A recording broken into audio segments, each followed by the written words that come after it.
All right, so let me get this open. All right, so we're going to talk about the diplomatic and military powers that the president has. Again, you probably got the majority of this already filled out, so I'm just going to go through it to make sure that you have what we need to have on it. Okay, so we'll start at the bottom with the definitions. I don't need to go through treaty, executive agreement, or recognition, do I? I feel like you guys can figure those out, right? We don't need to jot those down, do we? Okay. The only one down there that you have is the word persona non grata. Basically, guys, it's an unwelcome person, okay? It's when referring to a diplomat, so I do want you to jot that word down beside of it. It's an unwelcome person that's referring to a diplomat. So if you don't have diplomat beside of that, please make sure you do, okay? And again, just type it out in Cami. And basically it just means that they are unwelcome in the country that they have been posted in. We have diplomats living in America that we don't want here, so we send them back to their country. All right? So basically it's a diplomat who is unwanted in the country that he has been posted. Simple enough. That is persona non grata. Okay? And again, a treaty, you guys know what a treaty is. It's a formal agreement. An executive agreement is a pact between the president and the head of a foreign state. We're going to get into all that up at the top of this, I do believe. Okay? You will see executive agreement again. So you may want to jot it down there at the bottom because it is not an answer to anything at the top of your paper. So we do need to jot that one down. And an executive agreement, guys, put down that it's an agreement, a pact, however you want to put it, between the president and the head of a foreign state. Okay? It's just basically the president and another leader of another country trying to get something approved, but basically just not going through Congress to do it. Okay? It's like an executive order. All right? Even though they can do that, Congress doesn't have to approve it. And you will see executive agreement and executive order again. Okay?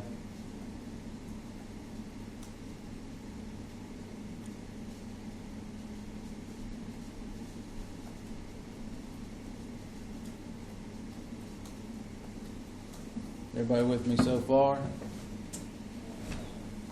So far, so simple.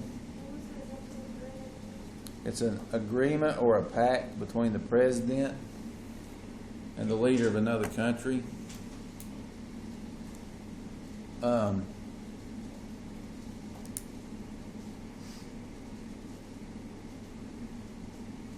It doesn't have to have congressional approval.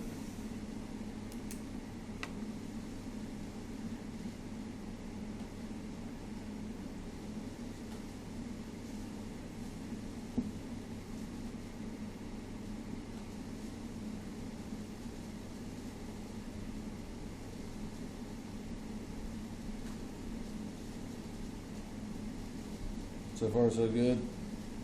Simple enough. All right. As we move on down through this, we're going to talk about the tools that the president has to implement foreign policy, because diplomatic power is foreign policy. Obviously, you can make treaties and executive agreements. We've already talked a little bit about that. He can actually make American diplomats come back to America if he doesn't feel like the other country is giving us a fair shake, or if there's an issue with another country, he'll recall them. Or he can actually send other countries' diplomats that are here in America, he can send them out of the country. All right, he does have that power. Obviously, when it comes to military powers, he can order the U.S. military to conduct operations in different places without a formal declaration of war. So it's a pretty neat deal. All right, so at the top of your paper it says the power to make treaties. Number one says a treaty is a formal agreement between, that should have been fairly simple. It should be two or more sovereign states. Did you guys, key word there, sovereign. Sovereign states. Two or more sovereign states. All right. Number two, you will see again, I promise. It says after the president negotiates a treaty, the blank must approve it by how much vote? Did you guys get that? All right, it has to be approved by the Senate. So that's the first blank. After the President negotiates a treaty, the Senate must approve it by 2/3 vote.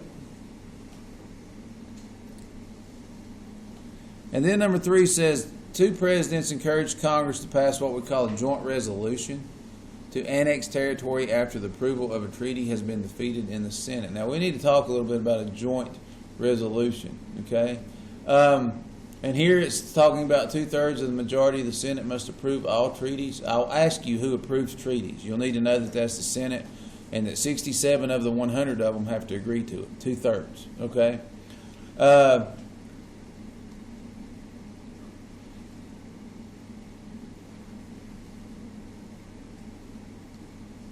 Okay, so we don't necessarily need to write down what a joint resolution is because it's already stated in the question, because it's an annex of territory after the approval of a territory.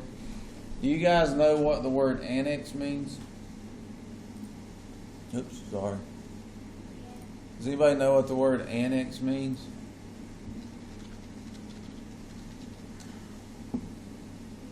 What does it mean?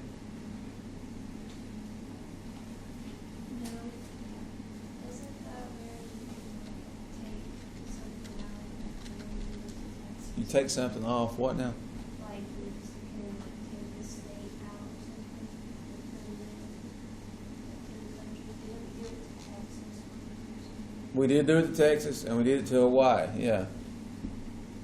It's basically just to add on to or subtract from. Does that make sense? We're going to add on to it or subtract from it. So if you annex, you're adding on to your territory, so to speak. Give you an example of an annexation that happened in Hillsville. The Hillsville Police Department, they have jurisdiction where? Town of Hillsville, right? Town of Hillsville is not very big, if you think about it. Not very big at all. But they annex their territory to go all the way to McDonald's. So a Town of Hillsville police officer can write you a ticket all the way to the interstate. Because that's their jurisdiction now. They annexed it. They added on to it. Y'all with me? All right. So a joint resolution is to add on to a territory after the approval of a treaty, okay, or has been defeated in the Senate. Is everybody with me so far on that one? Pretty simple stuff, guys. I know I'm throwing it at you pretty quickly, but I don't think this is hard. All right. The next one there, you have an executive agreement. Number 4 says an executive agreement is, you've already wrote this down, it's a pact between the president and the head of a state of another country. Number 5 is asking you the difference between an executive agreement and a treaty. You will see that exact question again, I promise. And the only difference between a treaty and an executive agreement is that Senate consent. In an executive agreement, they do not have to get Senate's approval, but a treaty does. It's that easy. Okay? The next part here, the power of recognition. Let's talk a little bit about that. In order for a country, state, nation, ever how you want to look at it, gains recognition from the United States, is that the president has to recognize the legal status of that nation. Okay? If we don't think of it having a legal status, then we don't recognize it as a nation. Okay? So, the president must recognize the legal status of other nations on behalf of the United States. What that means is we respect their laws, their rules, their regulations, just like they should ours. All right? So, number 6 says, by exercising the power of recognition, the president acknowledges the legal existence of another country. So make sure you have legal existence down in number 6. If I get to going too fast, if you guys that don't have it, tell me. Okay? But it's our legal recognition or legal existence. Okay? It says countries usually recognize each other by exchanging diplomatic representatives. Okay? So basically by other countries allowing us to have a citizen of the U.S. living in it, reporting back to our government, then we recognize their legal status. All right? Number 7 says prompt recognition of a country or its government may, put down, guarantee its existence. If we agree with what they're trying to do, it will guarantee their existence, such as Panama or Israel. We recognize them as new nations immediately when we've done this. Okay? So, It'll guarantee their existence as far as a legal status to us. All right? Number 8 says, displeasure with another country's conduct may be shown by the president asking simply, if you look right there, expelling foreign diplomats. If we have displeasure with another country, or we don't like the way our policies are working toward them, or they're having issues with us, we'll simply remove their diplomat from the U.S. Why do you think we do that? Yeah, we don't want to have issues and have to deal with something on top of the idea that we're already disagreeing on. Okay? So we just simply remove them from the process. So we'll recall that country's ambassador, or we'll expel him. We'll tell him to go back to the country that he simply is from. Okay?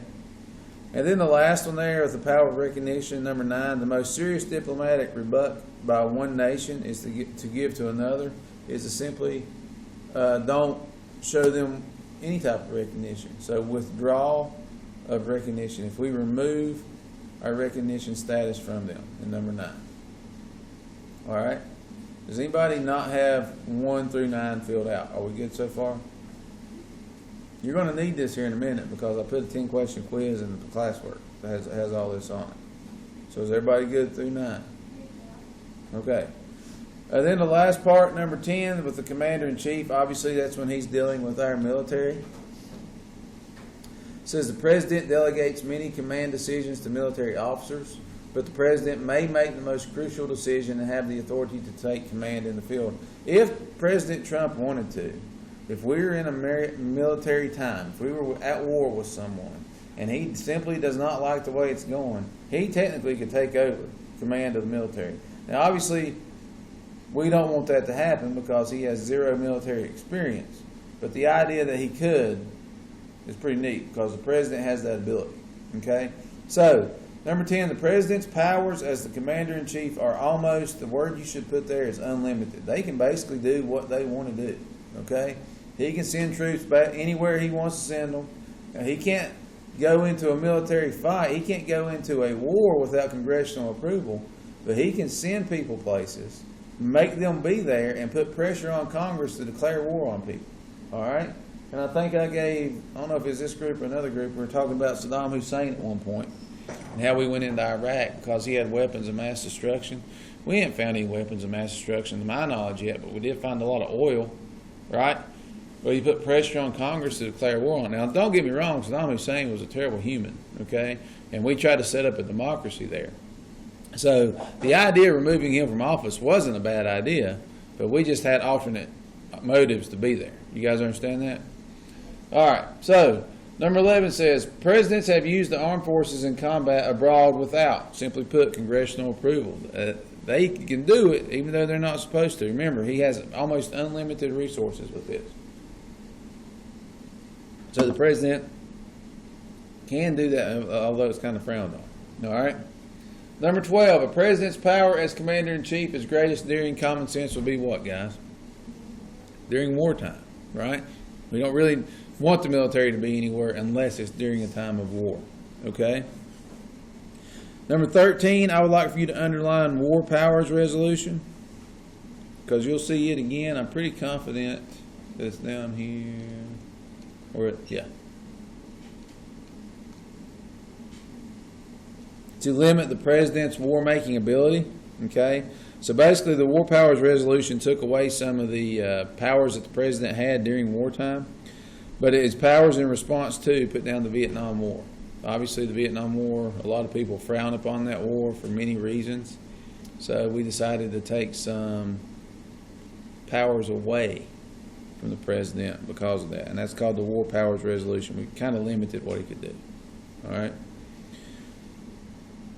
And then number 14, the constitutionality of the War Powers Resolution, put down that it remains in dispute. We're still fighting that idea because Congress, or the Constitution says the president has a lot of power when it comes to dealing with the military. And then the War Powers Resolution is trying to restrict that. So obviously there's going to be some type of dispute, some type of issues on how that's regarded. Okay? Now, I know I went through that really quickly, but I know that this is simple stuff. I mean, it's not hard. Okay? So what I would like for you to do now is you have that 10-question quiz in your classroom. Some of you may have already done it. I don't know. But finish that. try to turn it in to me, and that'll be it for today, okay? And I'll try to get it back to you soon. I am grading those, so make sure you're looking at it. If you have a question, let me know, okay? Let me know, and then I'll help you make sure we got it right. All right? We good? Okay.